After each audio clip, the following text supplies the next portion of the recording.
selector.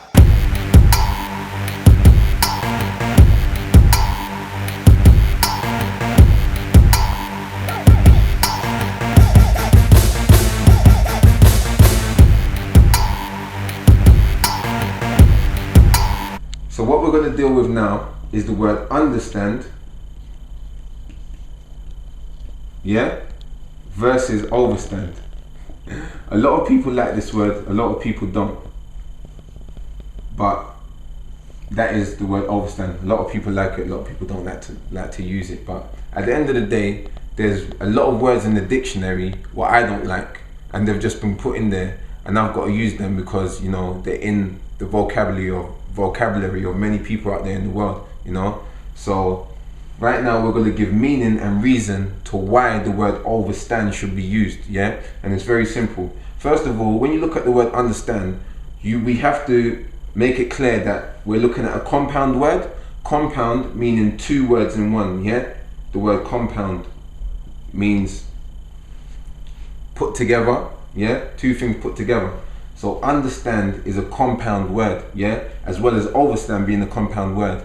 And what we always also got to recognize is that everything in the universe has an opposite.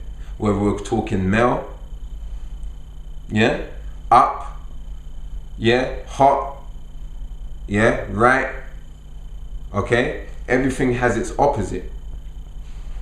So understand, by virtue of that fact that everything has an opposite, it has to have an opposite also. It makes sense, right? So overstand is the opposite to understand. Now when we're talking about understanding, we know that when you're young, we have to understand things. We have to stand under, which is what the word means, to stand under, yeah? They've just flipped it around, yeah?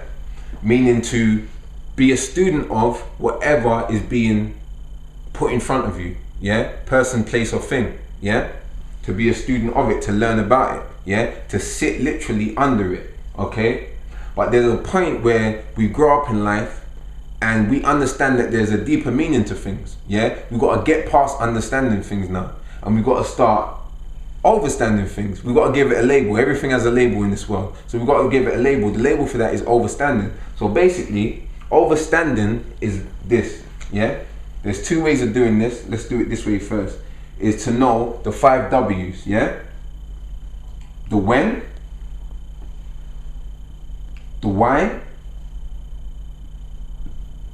yeah? The where,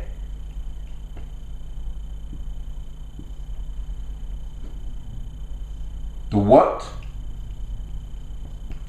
and the other W goes at the end, and it's how, yeah? Which is 5. Once we know the where, the what, the why, the when, and the how, yeah, of that very person, place or thing that we're studying, then we know the source of it. We actually know it inside out. So anything that you come across in the world which you wish to study, learn about it, understand about it, and then learn these 5 principles of it, and then you get an understanding of what it really is. You're no longer sitting under it, you've sat level with it, and now you're overlooking the very source of it, where it actually comes from, when you understand these 5 principles. Do you understand? And that gives you an understanding of the person, place or thing which you're actually looking at. Another way to do it is what I mentioned in the book. What's the color of the wall in your room? Some people say blue, black, white, purple, whatever color your room is. One time I painted my wall black, so you never know what color, you know, people's rooms are.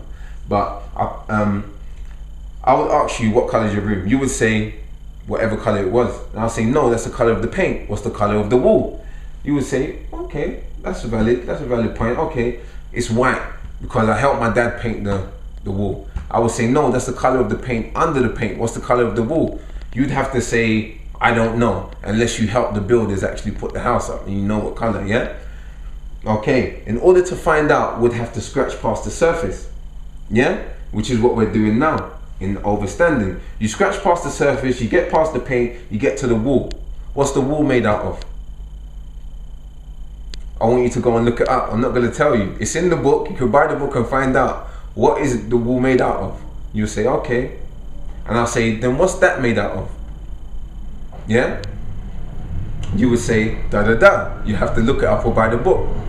Then I would say, okay, what's the substance of that? You would say, I don't know. Okay, let's go into it. Well, I know that everything's made of atoms and elements. What elements is it made out of? Well, what are elements made out of? What are atoms made out of? Well, what's beneath the atom?